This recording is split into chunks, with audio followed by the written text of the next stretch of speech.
We're super excited today. We've got myself, I'm Carli Anderson, and we have Kelli McCullough here as well. She is a very knowledgeable and professional real estate agent. I do the lending side. Today, we're going to be breaking down investing in real estate for you and talking about what that looks like, right? All the things that you need to know, kind of like investing 101 in real estate. Perfect. If we can go over just the quick agenda that we're going to be doing today, and then we'll get started. We're going to be talking about the general rules of real estate investing, and then we're going to talk about the rewards of real estate investing. Then we're going to talk about when to buy, what to buy, and some different strategies that you can use when you're investing. Perfect. Yep, we will go over all of that. Do you want to go over the next slide or do you want me to cover that? You start, and then I'll probably just chime in if I have comments. Love it. Okay, we'll just keep moving along then. So, kind of some general rules when you're investing in real estate. One of the biggest one is that you actually need to keep in mind that investing in real estate is not for short-term profit. This is a long-term game. It's almost like you're starting a business. Like you're putting money in, you're starting this business knowing that it's probably going to be a few years down the road before you really start to make money. But we're going to talk about some of the numbers here and how you can make sure you're cash flowing like right off the bat, or how to make sure that your investment makes sense for you. But a lot of people will get into real estate thinking that they're going to have a quick turnaround and they're either going to like flip the house or they'll like instantly start making lots of money off of it. And that's not the case. So some of the things to keep in mind, that's one of the big ones, is that it is a long-term game. So this is an investment, not just like a get quick or get rich quick kind of a scheme. There really is no bad time to buy. And there's probably some people who would say the opposite of that. But when you're investing in real estate and you understand that it's a long-term game, that it doesn't really matter what's going on in the real estate market. If we can make some of the other numbers make sense, which we'll cover in some of our next slides, as long as those numbers make sense, and there's really not a bad time. We're not focusing on trying to catch a house at like the perfect interest rate or the perfect purchase price. Like I said, you're in it for the long game. So you know that maybe you might lose a little bit up front, but you're always going to come out positive in the end. And so it's not playing the market, it's not playing numbers. We're not getting scared of purchase prices or rates, because time is always working against you. So the longer you wait, typically the worse kind of a situation that you get. There are some people, and you'll hear those stories of like the people that just luck out and they just will be like, it just worked out for me and I bought at the perfect time. I got a low interest rate. The purchase price was reasonable. We got renters in right away. Like there are stories of that. And for some people, it works out beautifully. But for a lot of us, we kind of have to just like get in when we can and play that long game. And sometimes we take a loss for a little bit. Other times it totally makes sense. We've got amazing renters. So we'll cover a lot of that as we talk about some of the pros and cons in investing in real estate. But some other general rules here is that you never Actually, want to. can I make a comment really Oh, quick on that? please So do. to piggyback on what you were saying with the get rich quick schemes, there's a lot of people out there who are advertising programs or things that you can do to get rich really quick. Mm-hmm. And I think that's probably one of the best pieces of advice that you can keep in mind is that you should always be aware of pyramid schemes. If anyone's ever saying you can do this and then get all these other people to do that and then getting rich quick, like Carli said, I think what she was saying was dead on, because I went and saw a presentation from Cody Reeder the other day, who is longtime real estate investor. And he was saying the same thing that Carli mentioned about how there never is a bad time to buy. Even if you buy something and in the moment it seems like it wasn't a good deal and you lost some money, he said time is the equalizer of all things. And so if you just hang in there, your investment in real estate is going to pay off in the end. And so yeah, I think that when you're investing in real estate, you avoid the schemes, and don't go after the things that say that you'll get rich in a quick amount of time. This is a long-term investment and it's going to pay off, and you just have to have the patience for it. Yes, yes, exactly that. I was going to add to that. So when you're buying in real estate, you really should never sell to make money off the property. So like don't buy a property thinking you're going to sell it and just take that money, unless you're going to take that money and invest it into the next property. The only time to sell an investment property is if you're buying up. You're getting something that's going to cash flow more, or you're getting something bigger that has maybe multiple units. Never ever invest in real estate and then be like, oh, look, I've got a ton of equity. I'm going to just take this and put it in my bank account. Now I've got lots of money. really when you get into real estate, it's because you're in real estate and you know this is going to be your investment plan. And so a lot of people will buy, and we're going to talk about some strategies for how you do that, how you buy properties and hang on to them, and how you either turn them into rentals or you buy them as rentals. We're going to go over some of those options, but you really never want to sell unless you're going to use that money to get into your next investment property, because hanging on to those properties is what's going to make you a ton of money as we play that long game and we give it some time. Um, Correct. yeah, I think that covers everything there. Mm-hmm. Yep, that's good with me. Hey, let's talk about a little bit risk versus reward here. So, lots of people get nervous when you talk about investing in real estate. A lot of people get nervous because there are a lot of naysayers out there, and they'll talk about the risks. They'll talk about, oh, I've heard so many stories of people like I had renters who trashed the place, or I had this happen to the property, and it it totaled the home. We had to invest a ton of money, and you get lots of those stories of people talking about how they had a bad experience investing. And unfortunately, that is one of the risks you run, because there's no promise that if you buy, it's going to work out beautifully and you'll always have great renters and you'll always be cash flowing and your house will never need any repairs done to it. You run that risk. But on the flip side, the rewards that you get they outweigh the risks in almost every time. They outweigh the risks. So yes, there are these risks of maybe you may not make as much money as you're thinking, or you may have one of these horror stories with renters, or there's things that will happen. But like we said just a minute ago, you're running a business. When you're investing in real estate, it's almost like you're running a real estate business, and businesses sometimes have hiccups along the way, and you just have to understand that that's part of the process. And maybe you'll be one of the people who it works out and it's beautiful, and you buy the property you love, you get renters in and they want to stay there for 15 years because they love the home and they're great people. And there's a lot of positive stories like that too. And so when you're looking at, is it really worth it? Think of the best case scenario. What if it does work out? What if it's wonderful? And we're going to go over some numbers here as far as um, how to make sure, how to run those numbers to see, like, year over year, what the appreciation is on these homes and how you really are playing that long game. You're going to make so much money if you can Correct. just stick with it. And if I can just add on to that, when I'm helping investors find properties, when I send them an Excel sheet with the numbers going over a property, we always are very upfront with people that of course there's risk. I'm sending you an estimate of what could happen. And some people, when in real estate investing, they're too positive on their numbers, thinking that there won't be any vacancy rates or that the market will be fantastic all the time. And so at least for me and my company, we try to be very realistic and maybe even lean more towards the negative side when you're looking at the numbers of a property, because then you really know what you're getting into. And just like I said before, even if something doesn't play out amazing in the moment, real estate investing is going to pay off in the long run. So I that's love that. that. I love that. I wanted to talk about how we mitigate the risks. And Kelli, that's it right there. When we look at, well, let's look at like maybe like worst case scenario. Does it still make sense if we have some vacancies or if the market, takes a downturn? Let's talk about mitigating that. And this is where Kelli comes in. She'll help you a ton with this, because as we're looking at rental properties, you really want to find the right property to fit your specific situation. And location is going to be huge, right? If you can find a property in an area where we know we're going to have renters, like you're not going to have problems finding renters, that's going to ensure that you have less vacancies, right? But finding the right property in the right location. If we find something that is affordable for you, so it is an investment and you're putting a lot of money into these properties, but we don't want to push it to where, like, if you have a couple months of having no renters or something, a repair comes up, we don't want it to push it to where it's maxing you out. So we'll play with the numbers to make sure that the property we find for you does make sense and it's not going to get you in a spot where you're stressing a little bit over the numbers. What else would you suggest, Kelli, to help kind of mitigate some of those risks? When I really like that, because I myself have been at a couple different real estate companies, brokerages, and I really like the company I'm with right now because they're also partnered with property management. And that means that my clients are getting a window into data for rentals. So I help manage some properties for our companies, and I know exactly what areas in Utah County we get units filled quick, easy. And other areas, they sit vacant for a while.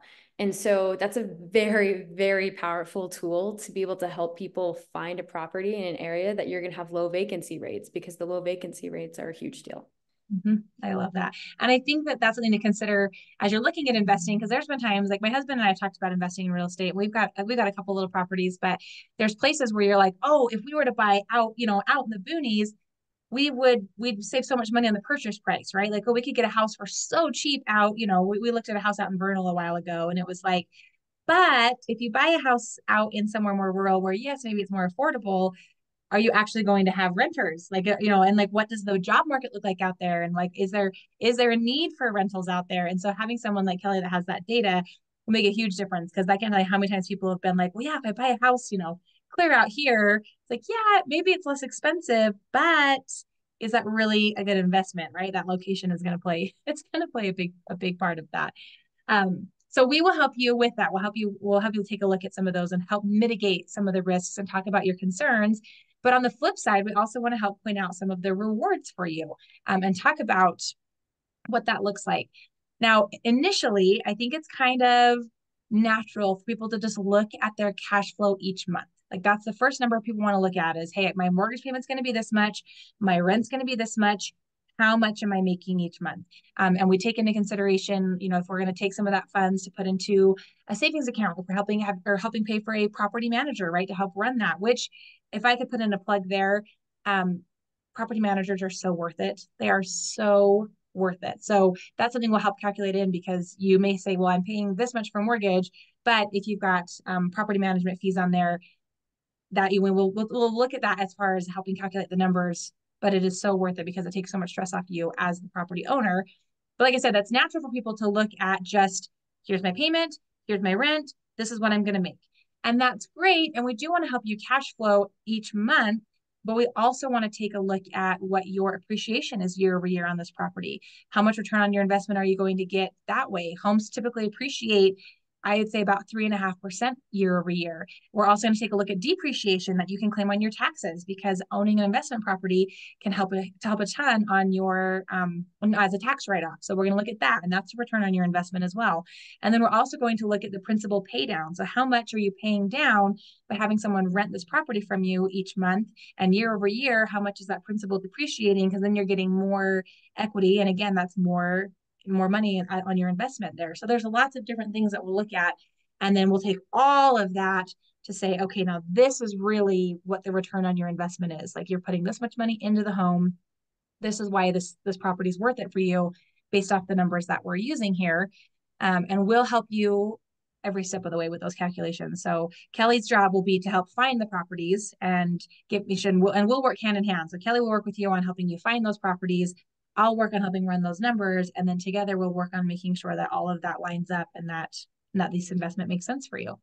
And I wanted to make a comment about that management, because you're completely correct. As a property manager, the amount of work that I do for our owners is crazy, but it is very interesting because you do want to find the balance. We did have someone recently come to us who had two rentals that they had, like 2 bedrooms. Mm-hmm. And when we did the numbers for him, it probably would have been more beneficial for him to manage it on his own.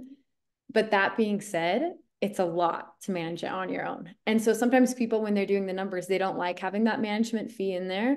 But like Carli said, it's a lot of work. And so having a property manager really does pay off in your rental. Oh, yeah. I have a personal story I want to share there. So I have a family member that has a couple of rentals, and he's pretty handy, right? Like he's very, like, he can figure things out and he can do repairs, and he really enjoys that kind of stuff. So he was excited to be his own property manager because he thought that would be fun to have a couple extra houses now that he can do all these little projects on, and do that kind of stuff. What he wasn't thinking about was the calls of like, hey, the AC just went out. We need you to come over like right now. And you're like, well, I'm working, or I'm out of town, or I'm, whatever. And you're not at a spot where you can run over and take care of what they need. And some renters are not handy at all, and they will ask their landlord to do everything for them. And so it is a lot. And this family member of mine, he still, at least right now, is still doing his own property management, but I can't tell you how many times that he has called other people to be like, hey, can you go help me with this? Because he's not at a spot where he can just like run over and take care of it, and his renters are waiting for him. And so I've, dropped hints like this is actually where like a property manager would would come into play, instead of you calling other people and asking for favors and getting other people to help because you aren't at a spot where you can take care of it. Like this is why we have a property manager, is so that you don't get in these situations, and then you don't have to worry about it, right? Your renter calls, and a lot of times, well, Kelli, do they call when you have a property manager? Do they even call the landlord, or do you just take care of it as the management company? With our company, we have a 24/7 hour maintenance hotline. And so if someone gets locked out or if there's an emergency, there's a hotline number that they call, and we have someone on clock who can go and help them. But you're correct. There are some property managers who are living in a duplex and renting out the other room, and so they self-manage. But that means that if anything happens with that tenant, you're 24/7 on the job. And so if you don't want that, then you need to consider management. Love it. Yeah, yeah. We'll have time to answer questions on that if you guys have more specifics, or to know like what the fees would be. And I loved Kelli's honesty with like there may be some situations where if you've got smaller or maybe just one rental and it makes sense for you to just take care of it and not pay. But she'll be honest with you on that, right? Like, hey, this maybe doesn't make sense for the situation. But when you get more properties or it starts to become unmanageable, that's where it really is key to get a property manager in there. I want to just go over a couple numbers really quick here, just to give you some examples. So I'm going to do a hypothetical scenario here as far as what we would look at on the loan side, on the number side, to see if the property makes sense. So I'm going to just run through it. Like I said, just a hypothetical scenario. So let's say that you could purchase a home for $400,000 and you have 25% down, which is pretty standard for an investment property. If you're buying a home solely just to rent it out, then that's kind of the industry standard, is about 25%. And then let's say your interest rate is at a 7%. Breaking that down between your principal, your interest, your taxes, and your insurance, your total monthly payment for your mortgage would be $2,260.91 for this specific property. Now, let's say that you could rent this out for $2,400 a month. So if you're looking just at like, here's my mortgage payment, here's my rent, you're really only making about $140 a month. It's $139 and some change. So if you're looking at that and you're like, wow, $140 extra is really not that much when I'm putting $100,000 in. And yeah, that's only about a 1.6% return on your initial investment into this property. But the fact that you're cash flowing at all actually already is huge, especially in today's housing market. If you can even cash flow that much, you're already ahead of the game. But like I mentioned earlier, we're not only looking at that first amount that you're cash flowing, we also want to take into consideration what the home will appreciate year over year. And right now, kind of as a just typical, just like a number here that we're going to use a 3.5% year over year appreciation. Now, some years that's a lot higher. And so this number is actually fairly conservative. But let's say that we're in a slower market, so we're only seeing this 3.5% appreciation on a $400,000 home. That's $14,000 a year. So when you're looking at that initial $100,000 investment and you're appreciating $14,000 a year in equity, that's a 14% return on your investment in your appreciation. But we won't stop there. We also look at depreciation. Like I mentioned earlier, with your taxes, you can write off this investment property. And so you take this depreciation and it turns into a write-off. And you actually, well, you'll work with your tax guy. And I am not a tax professional. So these are just some rough numbers. If you want to get exact numbers, you'll want to work with whoever your CPA is or the tax guy that you're currently using. But let's say that you're taking the principal of the home, which it was a $400,000 home. You put $100,000 into it. So we've got a $300,000 principal here. And you can depreciate that over 27 and a half years, which gives you 10,909. And then we take that and you times it by your tax bracket, and they'll look at your income. For this hypothetical scenario, we're going to say you're at a 22% tax bracket. So you'll take that 300,000 divided by that 27.5. And then we'll take that 10,909 and times it by 22%, which is your tax bracket. And you've got $2,400. And then that, looking at your initial $100,000 investment, is a 2.4% return on your investment. And then the last thing we look at is your principal pay down. So we said we've got that $400,000 purchase price. You've put in $100,000 into it. So you've got $300,000 that you own on this property. But each year you're paying down that principal.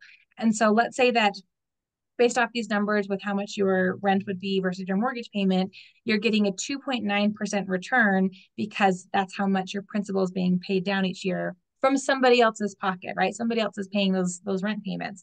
So we take all of that together, the cash flow, the appreciation, the depreciation, and that principal pay down, and really you have a 20% return on your investment, which if you're looking at, and I'm not well versed in stocks and bonds and all sorts of other ways that you can invest, but I'm pretty sure that 20% that's a higher value return there. And this is just a hypothetical situation, but we'll run these numbers for you for the property that you're thinking about purchasing. So we'll be able to take the purchase price plus what you're putting into it, and we'll do all these same numbers so that you can see what your overall return would be on this investment property. Correct. And then for anyone who is feeling like they're just like a beginner in investing, I think a really good way to look at it, because this is absolutely perfect, what you can see laid out here. If it ever feels complicated, the way that people have explained it to me is you just focus on 4 things, like it's showing here in this slide. When you're looking at something to decide if it's going to be a good investment opportunity, you look at the cash flow, you look at appreciation, depreciation, and principal pay down. And even if you don't understand all of these, Carli and I are here to help explain those. But that's what we're looking for to see if something is a good investment. I love that. Now, one thing I want to point out here with this, I have some people who actually will make investments like in a 401k. And you know that you're not going to get a return on that investment for years down the road until you're ready to retire. And each month you're taking a little bit of your paycheck and you're putting it towards this 401k, and it's just sitting there and it's waiting for you to be ready for it. I've had some people take a look at what they're paying on these, what their cash flow is, and think of it almost as like their 401k payment. I have a friend who bought an investment property. It was about a year and a half ago now, and he actually was negative cash flowing. So his rent was about the same as his mortgage payment, just because the property he bought was a little more expensive, and that's just the way it worked out. And in his mind, that is still an amazing investment because he still has the appreciation, the depreciation, and the principal pay or the principal pay down. But he was like, well, if I stop putting money into my 401k and instead use that couple $100 and just like offset what I'm cash flowing here in this property, I'm still coming out ahead as an overall investment. So I'm not saying that we want to get in a situation where maybe you're losing money each month or even just breaking even, but it's definitely a mindset thing because sometimes you just got to jump in when you can jump in, and you are investing in this. And sometimes that takes a little bit of money up front. I love to hear people's stories of getting into investments. And it's funny how in hindsight, everyone wishes they would have bought sometime previous, right? Like you talk to people about investing and it's almost always like, I wish I would have bought, in 2009. I wish I would have bought. A lot of people are saying they wish they would have bought in 2019.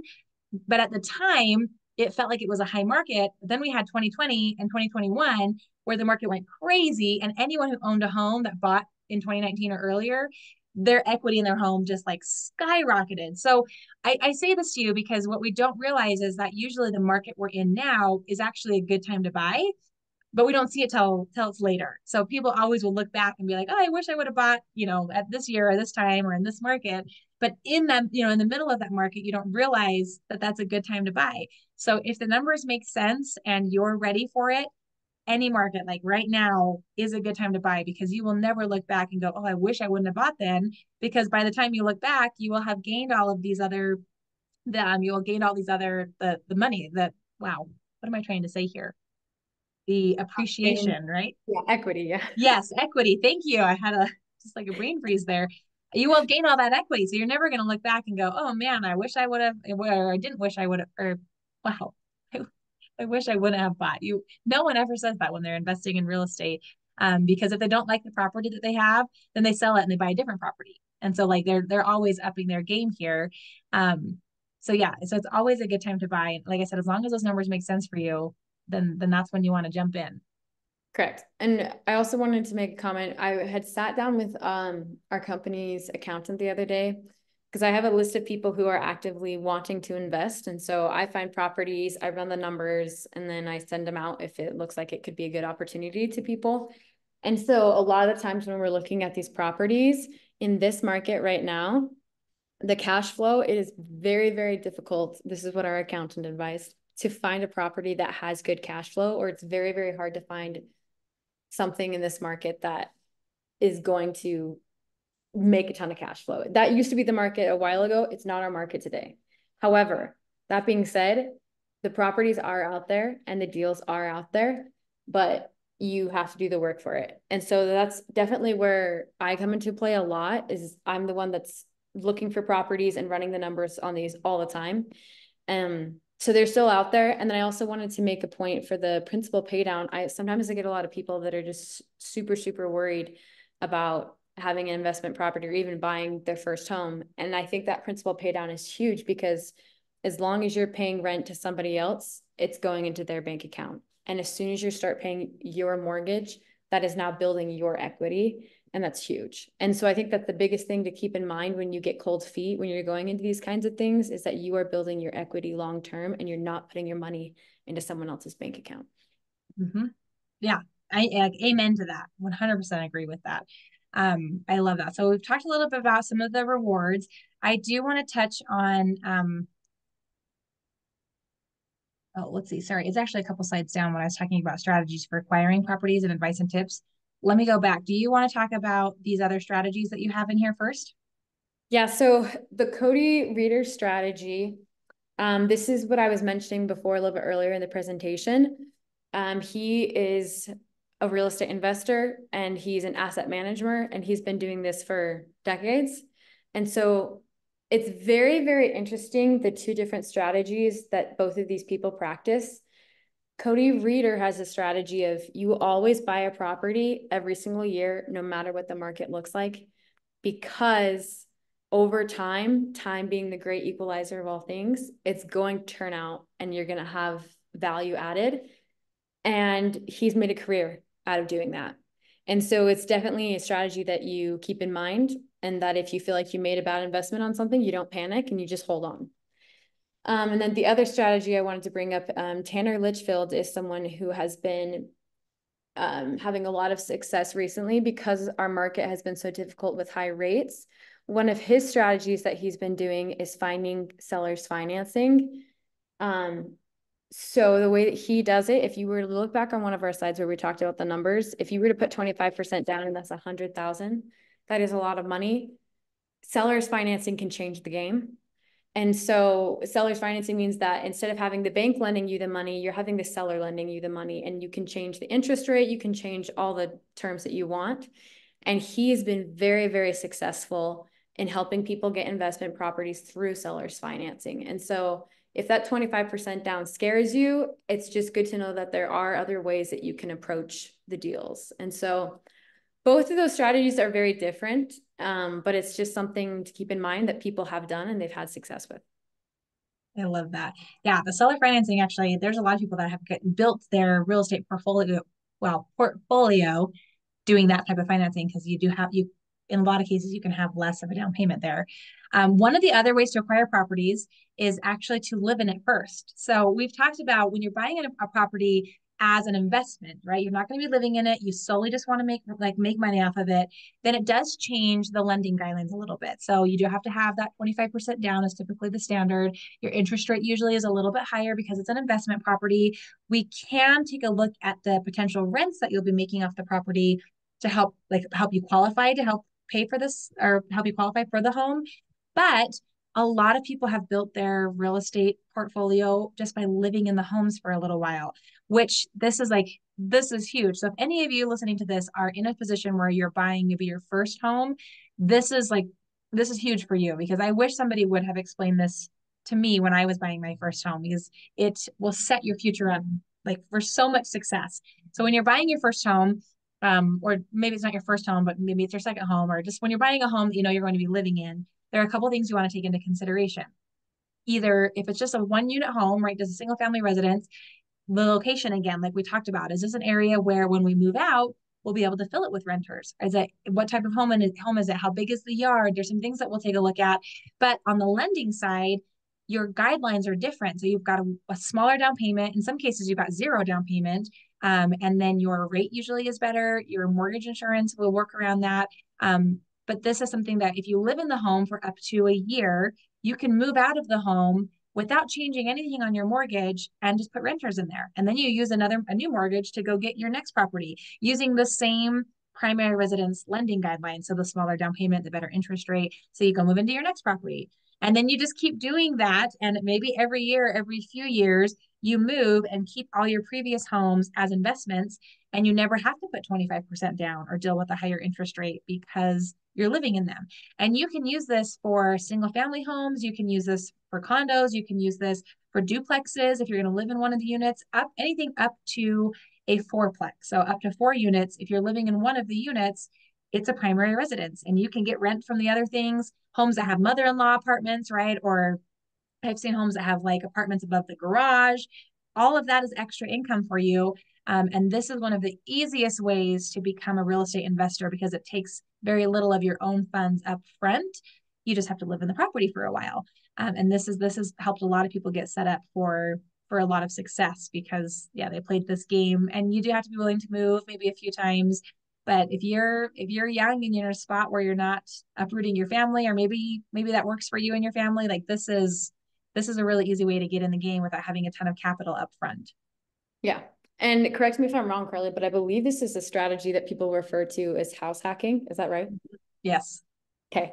So some things I wanted to point out here. This is absolutely legit a strategy that people use because like we were saying, if you were to buy an investment property, you have a very large down payment. If you were to live in the property for a year and then go to the next house, I have a friend right now who is doing this. And so he bought his first house and now he's going to have renters there and he's going to buy his next house. He has a plan to get to 5 homes doing that.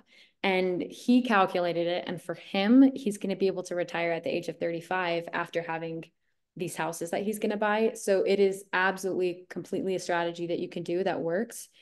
I would say one word of caution on house hacking that I've seen with some people. Some people try to lie and say that they are going to live in it, but then they don't. And that's where you can get into trouble. And we don't want anyone to be taking risks like that or facing consequences like that. And so I would just say if you're going to do house hacking, 100% do it, but you do need to be honest about the way that you're doing it. Yes. Yes. If you say you're going to live in the home and don't, that's actually considered mortgage fraud. And there's like huge fines, possible jail time. There's a lot of big consequences to that. So yeah, it's an easier way to get into real estate investing. Knowing what you're getting yourself into with the like, hey, I'm going to live in it for a little while and then I'm probably going to move again. And a lot of people will buy, I have a really good friend, her and her husband did this for their first few years of their marriage. And she would always complain because she was like, I always live in the crappy units because we'll buy like a duplex and we'll rent out one side and live in the one side and fix it up. And then when this one's fixed up to where we can get more rent out of it, we move into the crappy unit. And then we fix that one up. And then when that one's fixed up where we can get rent out of it, we move into another place. And then we fix like that. That's kind of what the first few years of her marriage was like, was always living in kind of these older homes that needed a little bit of work because they were more affordable, and they'd live in it just long enough to get it really nice, and then they'd move out and the renters would love all the work they put into the house. And she's at a spot now where they're in their home that they'll probably be in the rest of their lives, and they've built that up. But yeah, for the first little while they went through that where like every year it was like, hey, time to move again and we're going to just do more house projects. But Yep. it's worth it in the end because now they have tons of, I mean, they've got a handful of real estate properties with, I mean, I haven't done the numbers, but just based off the area that her homes are in, they're probably close to maybe $2 million in real estate assets now, just because they had a place to live and they paid their mortgage, right? And then now somebody else is paying those mortgages. So we can answer any questions on that or go over your specific scenarios too, because that's a really awesome way to be able to get into this. Yes. And just to even add on to that, I think the thing to keep in mind is that like those two strategies I was telling you about, Cody Reeder and Tanner Litchfield, same thing that Carly was saying. They were switching houses all the time and it was hard. But what you have to remember is I like this idea that people talk about of rich versus wealthy. Rich is making a lot of money. Wealth is how many days can I live forward without working? And so when you are doing this house hacking, when you're buying real estate investments, you are building up revenue for yourself so that if something were to happen or if you want to retire, you can live off of the rent that you're getting from your properties. It's huge. It's absolutely huge. And so that's just something to keep in mind that yes, it might be a lot in the beginning, but it is a huge savings plan for yourself. Yeah, you're building that wealth. Yeah. And you'll thank yourself later for it. Mm-hmm. Okay, I just have some few tips and tricks to share with you guys. we talked about having a property manager, and one of the things that makes this so amazing is that they will help find good tenants for you and help run, the credit checks or the background checks or the they just do their due diligence, so they're not putting just anybody in your home, because we don't want someone that's going to come in and they're going to bring in problems, or they're going to trash the property, or we want to try to stay away from those type of tenants and if possible. And so when you're working with a good property manager, they'll help you find renters and help find good renters for you, so that you don't have to worry as much about any liability on your end as the property owner. Something else that working with a good real estate agent will help you with is finding the right property and then knowing the rules with that property. Because what we see happen is someone will be like, this is really popular in the St. George area here in Utah. Lots of people want to own a rental in St. George because everyone vacations in St. George and you could probably make a lot of money. And like everyone wants to own a rental down there. But there actually are some city codes or even just some like HOA codes that restrict rentals. And if you don't have a good agent that knows to look for those things and can read all of the documents and will read the full title report and the CCNRs, and if someone, you don't have an agent that really digs deep to those, you could potentially buy a property that now you cannot legally rent because of those rules and regulations and the codes for that city. So working with a good agent is going to help you a ton, because they'll help you make sure that the property you're buying really can be an investment property. And yeah, they'll keep an eye out for that for you. 100%. I was even going to say, I was working with someone recently about having an investment property in St. George, and we had to look at a specific neighborhood, and they were like, oh yeah, we're going to do an Airbnb. We're going to make all this money. And we figured out that house was actually not even Airbnb viable. It was only long-term or midterm rental, which still worked, but it did change the name of the game. And so a big part of my job is making sure that it's zoned correctly and making sure that we could do an Airbnb or we could do long-term rental. So yes, 100% to what Carli is saying. Mm-hmm. Yep, I love that.